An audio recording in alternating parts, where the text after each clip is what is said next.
Elizak aurkeztuko du, kontatuko du protagonistan, eta nato. Eskerrik asko, etortzagatik berriro poesiara. Y bueno, eskerrik asko, beti hau elkarrekin poetak maiatzean eta beti elkarlana egitea. Bueno, eta gaur, kontatuko, zer den poetak maiatzean, ikustu guztiok akizuela, txapari botako. Txapa bakarrik hemen, horren. Egin ditugu txapa batzuk, eta dira jaiarriko zera, kartelarekin eta proiektu baterako izan da. Nahi bat zuen, Karitasen daukan proiektu baterako joango da ditu guztiak, eta nahi bat zuen jarri maskarian edo zein ditunan, nahi dezakezue Baskonia dena. Haundi horretan, bazte batean dagoen. Baina, honetaz aparte, zan nahi duzuen, ekarri ditu dela folieto batzuk, eta hor zarreran dituzue ikusteko programazio guztia. Web orrialdean daukazu ere bai, eta garrantzitsuena da orain aurten bereziki zarrerak hartzea web orrialdean.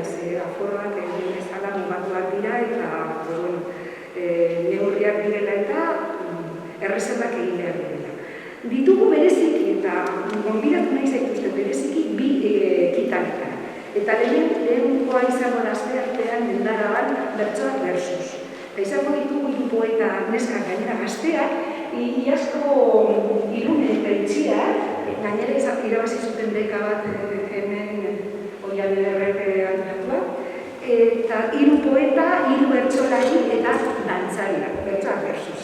Eta oso gazteak dira hemenkoak gainera, gonbidatu nahi zaituzten haien ikustera eta animatzera. Eta gero Antzon Valverde bat horrela, ez dakit dakizuen. Bai, eta oraindik Paco Ibainezentzat ez dago zarrera. Baina, Antzon Valverderentzat badaude oraindik, orduan gonbidatzen zaituzten Mendaraban izango da, 19an 7etan. Baina hori sartu web orrialdean, www.zetmaio.com eta hor agertzen dira sarrerak eta hori, eta dana da doainik, mila esker, eta, engan ikusiko dugu beste hainbatetan, bale? Eskerrik asko.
Mila emeretziko martxoan, Donostiako soto ilun eta hotz batean.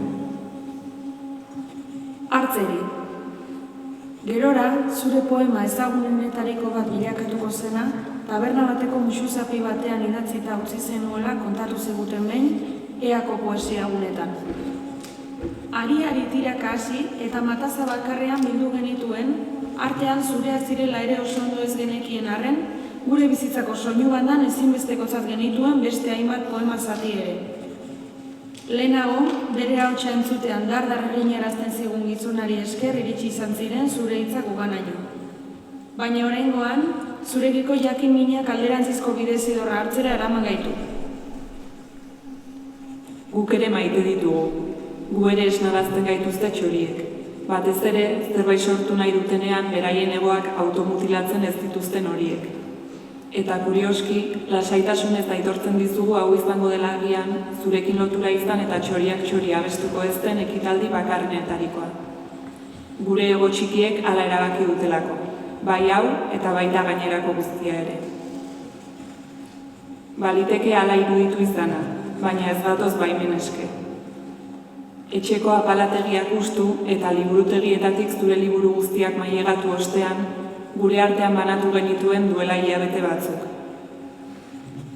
Labana eskuan, antxiaz apurtu ditugu elkarri itxatxitako horrien arteko lotuneak. Eta hala eskatu diguzunean, zenbakiekin josi ditugu, zure hitzak deszifratu ahal izateko. Gutako bakoitzak, zure obra batzuk galbetu ditu horrela, sentitzen zuenari jarraiki, ale bakan batzuk, guk nahi baino gutxiago, hautatuz. Azkenik, bostok elkartu eta zuri ikasi genizun moduan, lurrean kokatu ditugu poema solte guztiak.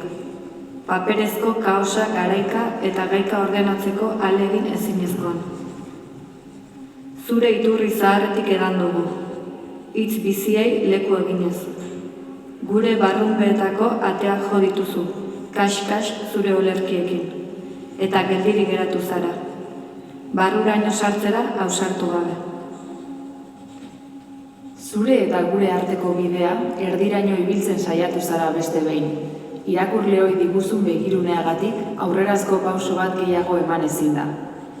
Guk ere zurekiko begirune oso zibili dugu bidearen beste erdia. Pasioz, mimoz eta ausart. Eta uneka zure barrura sartu izanaren sentipena izan dugu. Bide honek asko izan baitu kolektiboan hausnartzetik, kentzetik eta jartzetik, elkartzetik, ausartzetik eta hanka sartzetik, onartzetik, uztartzetik, indartzetik, hartzetik.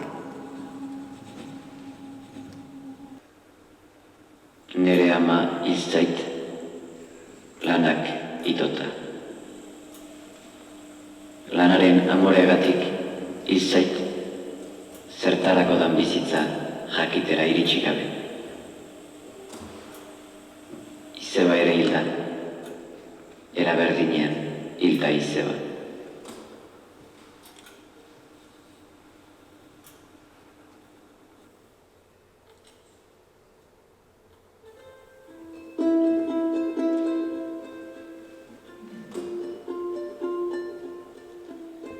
Gogo eta gorputzaren zilborresteak. Ikate.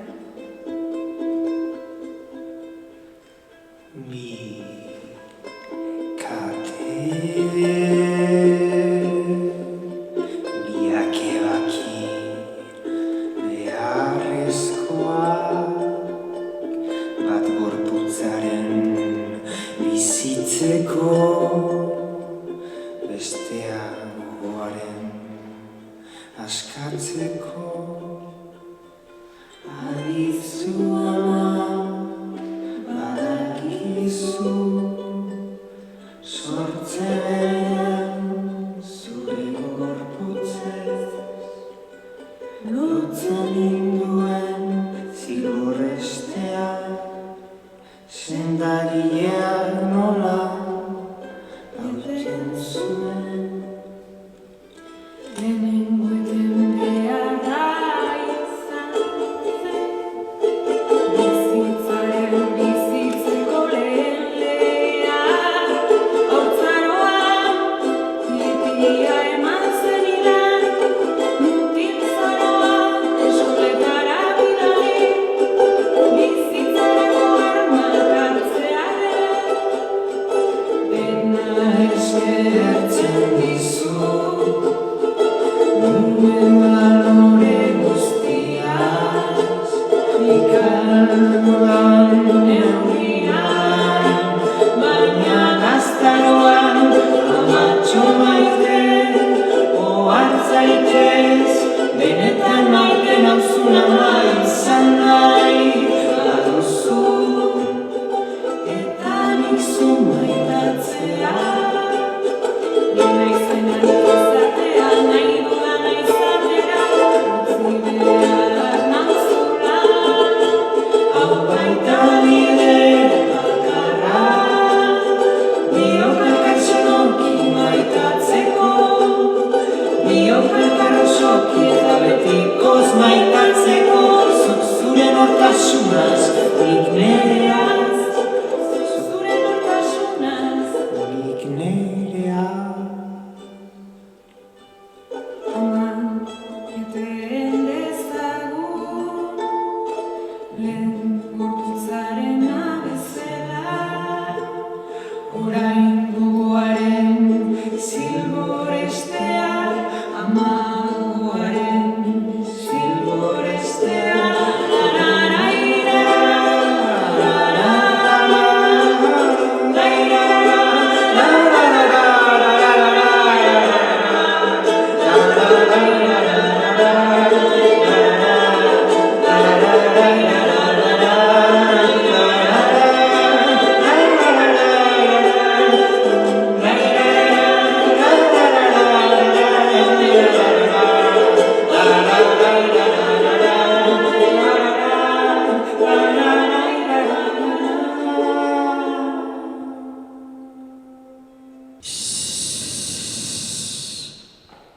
soinugabetu satelitea, siesta, sobrekama, susara, sexu sesioa, zesu sozioa, suspertu, sentitu, sukarra, sartu, soinua, zugea, sigisaga, sokatira, zitx eta bitx, zor eta gor, seismoa, sosegua, solasa, seriotasuna, somniferoa, sustoa, sifilia, sos.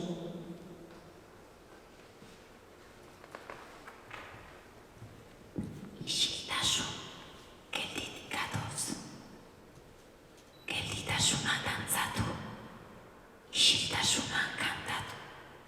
Eta isil-isilik, geldi-geldirik, gelditasun isildagoaz.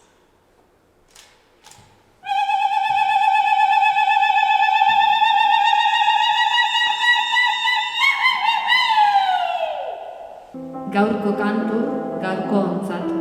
Atzoko, atzoko ontzat. Biharko, biharko ontzat.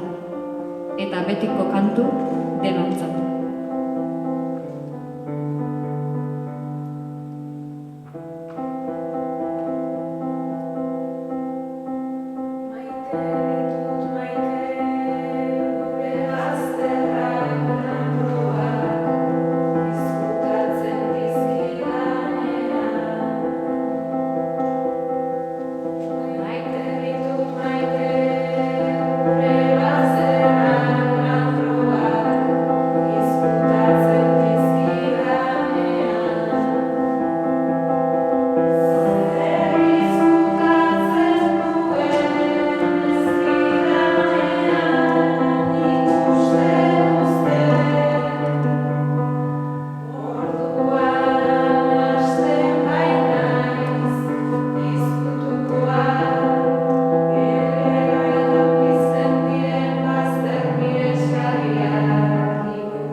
Pandemia kontuegatik ezin izan dugu, baina eskerrik asko eusteagatik